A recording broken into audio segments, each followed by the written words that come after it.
Okay, so let's do one more together. On the back is number 4.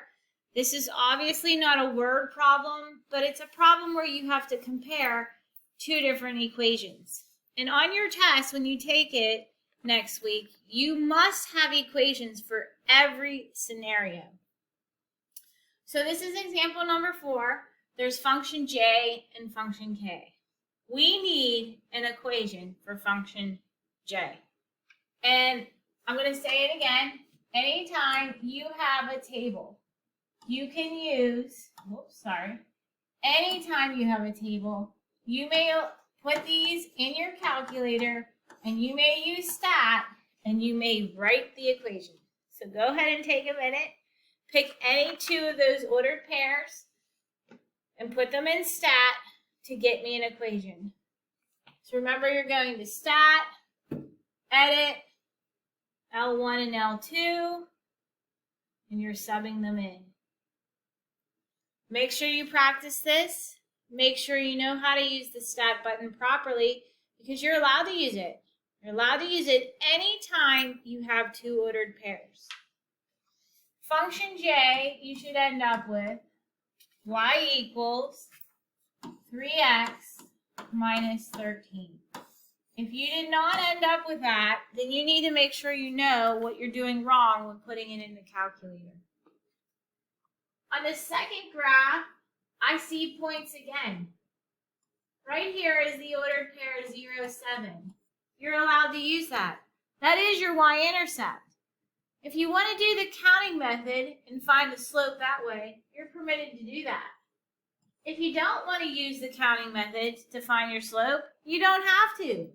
You can pick another ordered pair. Here's another one, 1, 4. You can pick another ordered pair, 3, negative 2. I am not opposed to how you find your equation. If you have two ordered pairs, you are more than welcome to always put it in the stat button. So whatever you choose, this equation on the second one, y-intercept is 7, because I can see it. If you do the counting method, you go down 3, right 1. Or if you use the stat button, it is y equals negative 3x plus 7. On your test, I need to see both of those equations. So when you come down here, you should not just guess. You should take your time to figure out which one is false. Because you have both of these equations, right now you should be going to y equals in your calculator, and you should be typing them both in. You should be typing both of them in. Go to y equals. You're going to type in y equals 3x minus 13. You're going to type in y equals negative 3x plus 7. And then go straight to your table.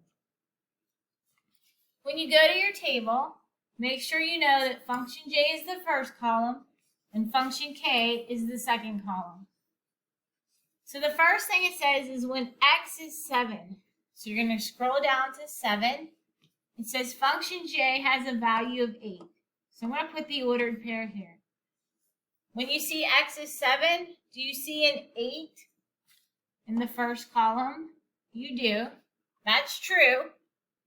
It says function k, well, we still have a 7. What does it say across from 7 in the second column?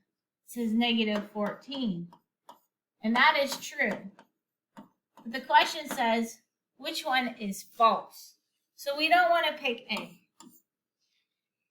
Letter B says initial value.